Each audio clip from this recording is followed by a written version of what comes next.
Good afternoon, everyone. I'd like to thank you for attending today's Ask the Experts session on knowledge effectiveness. I'm Christy Green, an account manager with Communications Products, and also on the call today are Derek Chin, our director of CX Solutions, Colin Doggett, senior project manager, and Alexis Dwyer, senior solutions analyst. We want this to be an interactive session, so please feel free to use the link at the top of the screen. There it is. Anytime to submit your questions. First, I'd like to give you a little bit of information about CPI. We are a minority-owned business celebrating our 35th anniversary this year. We started as a Nortel partner back in the day and then became an Avaya partner after that transition a few years ago. We've been an interactive intelligence and now Genesis partner for about 20 years. And over the years, our business has been largely focused around the contact center, so Oracle Service Cloud was a natural extension about 7 years ago. With that said, I'll hand this over to Derek to get started with our presentation. All right, very good. Thank you very much, Christy. So, I think just to get things started here, I think as Christy had mentioned, my name is Derek Chin. I'm the Director of CX Solutions here at CPI.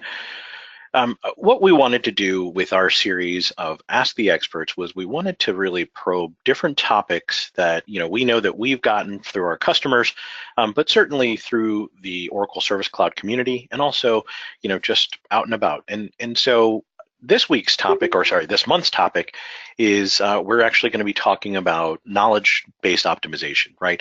And essentially posing the question about whether or not you've had a chance to check up on your knowledge base. Now, I think for us, certainly as you guys run your contact centers and you engage with your agents, the question always comes up whether or not your customers are getting the questions that they need to be answered. Are they being answered, whether it's through your agents or through the knowledge that you put out there? You may have even gotten a directive from one of the executives that has said, hey, we need to really drive more knowledge. And so what does that really mean for you guys? And more importantly, how do you tell whether or not the knowledge that you've put out there is actually doing what you think it's going to be doing? And so that's really kind of the central theme of the questions that we'll talk about today. Certainly, we encourage you guys to ask the questions that you want to ask. And, so as Christy had mentioned, if any questions come up, please go ahead to that URL link up at the very top, and please submit your questions to us. And at the end of this, we'll go ahead and we will reflect back on any questions that you've asked. So, with that said, I do want to just kind of start off with a quote here. This is a quote from Stephen Covey. If the ladder is not leaning against the right wall, every step that we take just gets us to the wrong place faster. And I think that's extraordinarily true when it comes to something like knowledge. What we find is that, if we treat knowledge as just a task, it becomes exactly that. We get the benefit of that, right? So it may serve a smaller purpose if it's a task, but if we actually change how we hold knowledge, and more importantly, what it could mean for us as an organization, then the value can change as well, right? And so instead of just treating it as content that you put onto the site, you put it up once and then, check the box, the task is done.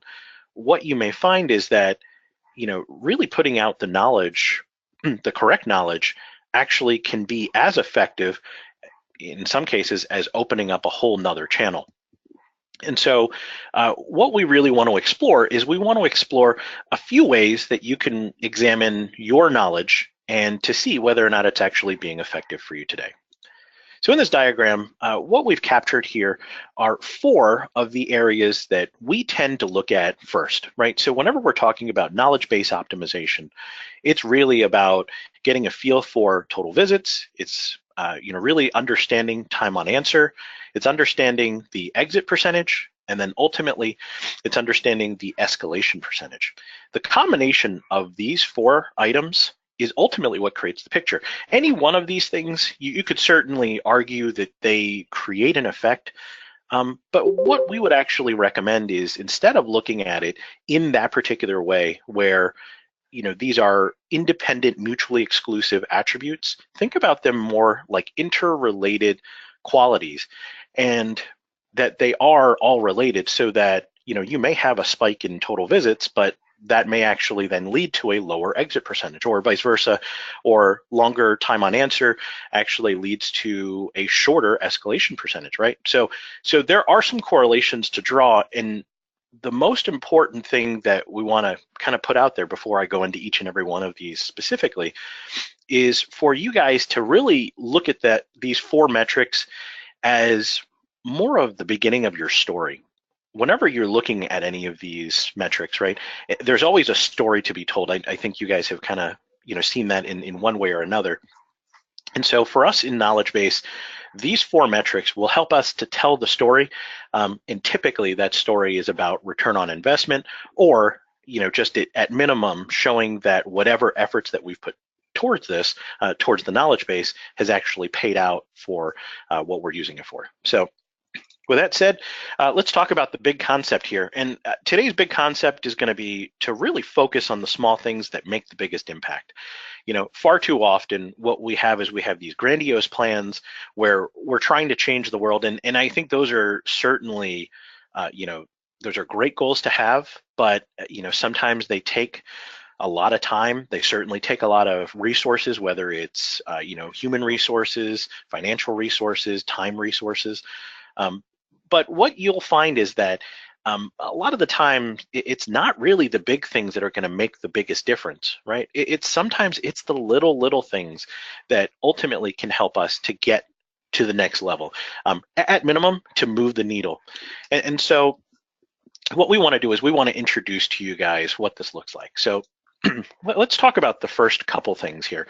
So we mentioned total visits. And so, as I've kind of written here, not all answers should be treated equally. It's important to understand the popularity of a knowledge answer to determine the priority in which this knowledge answer should be optimized. One thing that you'll find is, especially when you talk about marketing, when you talk about web pages, they talk about clicks. And, clicks is extraordinarily important.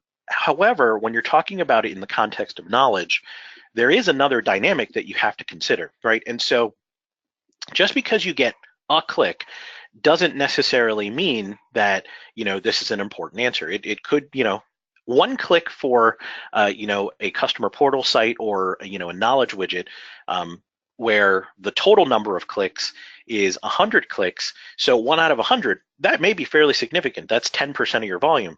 But if it's 1 out of 1,000,000 clicks, then I would ask, is it really worth your time to affect change onto that particular on that particular answer? And so what you can actually do is you can modify your knowledge report to make a reflection to show exactly what this is, what you're getting in terms of total visits.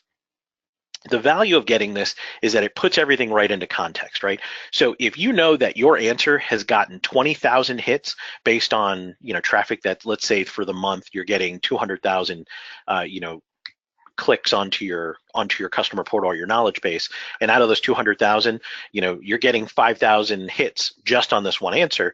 That may be more meaningful, especially, if you're considering, some of the other answers where you only get 1 or 2 clicks. So you can kind of see where it's important to at least have that as part of your story when it comes to total visits. Now, in conjunction with the total visits is what we're referring to as time on answer.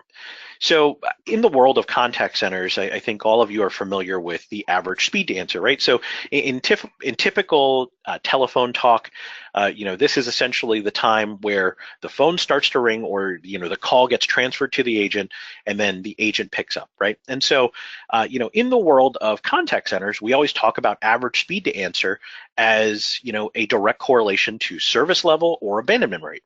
And so what that really helps us to prove in the world of telephone is that when you have average speed to answer, there's a goal, right? So typically SLAs are somewhere in the, 80 to 85% of the calls need to be answered within 30 seconds or less, right? And so using a very similar metric, because the reality is that these are the same exact customers that are calling you. If you take that same metric, or at least that time frame of 30 seconds, and apply it to your answers, then what you begin to look at is time on answer, but treating it in a very, very similar correlation to abandonment rate. right? So if we look at an answer and we say that our abandonment rate goal for answers, time on answer goal, is 30 seconds or less, and we see that on average people are spending 78 seconds on our answer, then you could argue the answer is too long, right? And so we're putting too much content in there where people are on the answer because they've given up. They've given up, and it's just that their web page is actually open to the answer. They're not actually looking at it and looking for information anymore. They've already called you. Or in some worst cases where you may find that the average speed to answer goal might be 30 seconds and you see that it's actually 300 seconds. So do you have way too much information built into that knowledge article? The goal with knowledge, especially when it comes to time on answer, is to really build a gateway where we're giving the right amount of information, as the customer needs it, right? So don't think about it where they need to get everything all in one shot, because that's what ends up getting you into trouble, right? Especially if you have a single answer where the entire answer takes 300 seconds to read, 10 minutes to read, or 5 minutes, right? So what will end up happening is that your customer gets bored of reading, and then they never get to the bottom where it actually exists, where the answer actually exists. And so by utilizing something like time on answer, it gives you a really clear guideline to not only understand the performance of your knowledge, but it gives you a really clean correlation to abandonment rate in your phone call. So if you guys have a workforce manager, they'll certainly appreciate that. The next two metrics that I want to kind of talk through is exit percentage and escalation percentage. So exit percentage in the world of Service Cloud is the percentage of people that exit the answer, right? They found that that either the answer has not been helpful and they just leave and they go off to somewhere else, or the answer has been helpful and you're ultimately, you've diverted a call essentially, right? And why it's important to understand this is that you can have an answer with a high exit percentage, and that may be okay, right? Especially if it's something that definitively says, hey, like, there's nothing we can do, you're going to have to call us, right? And so you can use that to really determine the effectiveness of your answer in that capacity. But on the other side, you can also see that if this answer was supposed to really kind of draw out a conclusion where either there's a next step for them to take or there's an additional action, if you notice that it has a relatively short time on answer, they have a relatively high exit rate, what you may find is that this answer may just be frustrating, where it may not be any fault of the contact center, but it may be policy related. So, more than anything, you're not going to necessarily be able to decipher exactly what it means through these metrics, but at minimum, it allows you to start asking the questions. And that's ultimately what this is about. This is about presenting information where you can have a baseline for where you're going to build those questions. So, if one answer has a higher percentage rate, exit percentage rate than another, well, understanding the other metrics will help you to kind of see the full picture. And so that's where exit percentage comes in. The last metric that we have here is escalation percentage. And when we talk about escalation percentage, for the purposes of Oracle Service Cloud, what this refers to is escalating to an email or escalating to a chat. Obviously, if it escalates to a telephone call, because it's leaving the customer portal, they're physically calling on their phone. And unless you have some integration like a click to dial, there's really no way for you to capture that metric. So for the purposes of this particular metric as it pertains to Oracle Service Cloud, it does only matter for chat or email escalations. Now, where this gets you to understand things is that your answer is effectively not providing what you think it's providing, right? If ultimately the goal of providing these answers is that you're going to divert a telephone call, a chat, an email, or whatever other channel that you'd like to divert, then the hope is that you actually have a lower escalation percentage. But in addition to that, the escalation percentage can also help you to understand maybe some more systematic issues. Maybe this particular issue needs to be escalated because whatever answer is being provided doesn't actually get them a resolution to their problem.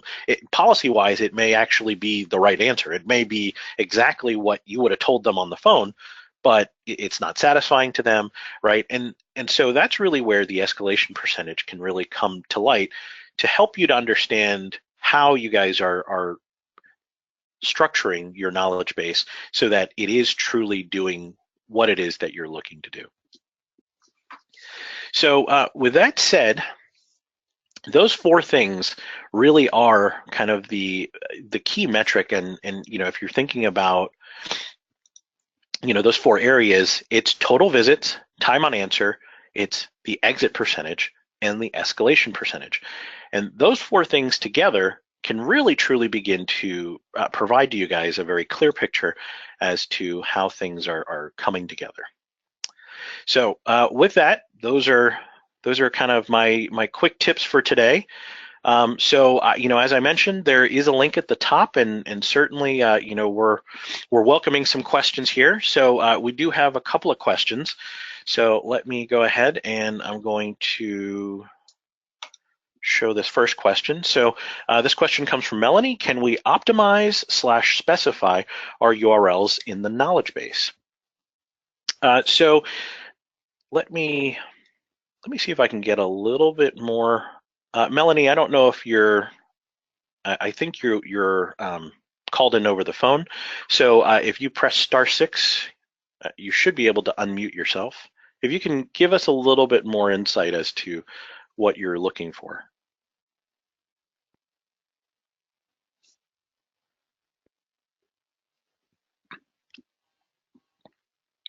Okay.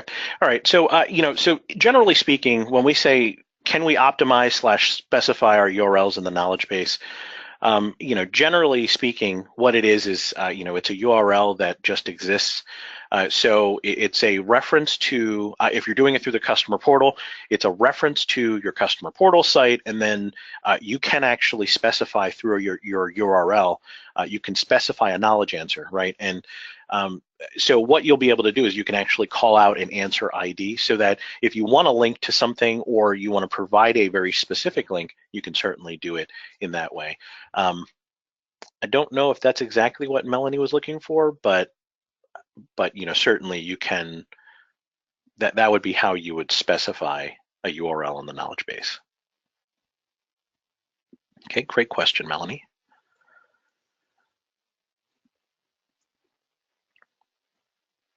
Okay, any other questions? And please feel free to submit your question to the link that we have up here at the top.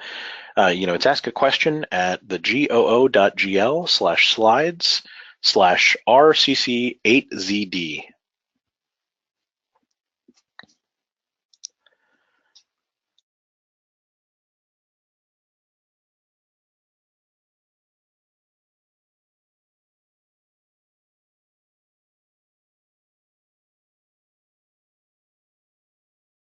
While we're waiting for another question here, I certainly hope that this at least provided a little bit of insight. Obviously, as you talk about knowledge base, this has really only been part of an hour. For knowledge base, this could be something that you could really get very, very deep into this. Kind of in our mindset, when we talk about knowledge base, it really is multiple phases, right? There's the creation phase, where you're really starting to grow your knowledge base. So there's strategy involved with how you want to grow it, who do you want to contribute. And in addition to that, what you have is the optimization phase, right? And the maintenance phase, where you're trying to figure out, how do you want to make sure that you have the right content ongoing? Is there a way that you can set up your team to do a lot of this for you? Because certainly for one person, it could be very, very hard to maintain. And then the last phase is really looking at whether or not the performance of your answers, and that's kind of what we're talking about today, whether the performance of your answers is really getting you to the next step when it comes to providing that content. So we certainly have a whole lot more that we can certainly share with you guys. And if you do have any additional questions, I don't see any more questions coming through the link. But if you guys do have any more questions, please visit us at www.cpi.Solutions, or you can contact Christy at her email right there on the screen. We certainly appreciate any of your time, and if you guys have any additional questions about knowledge base, if you're looking for somebody that might be able to partner with you to help you guys to strategize what your knowledge base looks like, or you just are looking to have somebody to ask questions to, we certainly want to make ourselves available to help you out in whatever way we can. So with that said, I do appreciate everybody joining us, and as I mentioned, if you guys have any other questions, please feel free to visit us right here. Oh, you know what? Actually, I do have another question coming through. Hold on one moment. Okay, so I have a question here that actually says, we measure deflection rate on a weekly basis. Is there a good way to identify which answers are the most and least effective through search Smart Assistant? And the answer is yes. There actually are reports specific to Smart Assistant. The one thing that you'll want to keep in mind as you're really kind of putting together your plan, it's important before we go down the path of which report is correct, is there a good way to identify which answers, it would be most important to define what success looks like for your organization, right? Because for your particular organization, you may find that a maximum number of visits is success. You may find that time on answer is success. You may find that a diversion rate is success, right? And that's where these kind of strategy type questions become important, because if we just come out and say, hey, is there a good way to identify which answers are most and least effective? The answer is it depends, right? And so I would ask that you guys take a look at what your goal is, through the operations team, and to really kind of pick their brains in terms of what do they want to see. Like, do they want to see a 3% reduction in overall call volume as a result of the knowledge base, right? Is there something tangible that you can really latch onto, and then back your way into the metric that's going to help you to get there, right? The leading indicator that will help you to provide that. So hopefully I answered that question. It was a little bit of a roundabout answer, but hopefully that helped. Great question.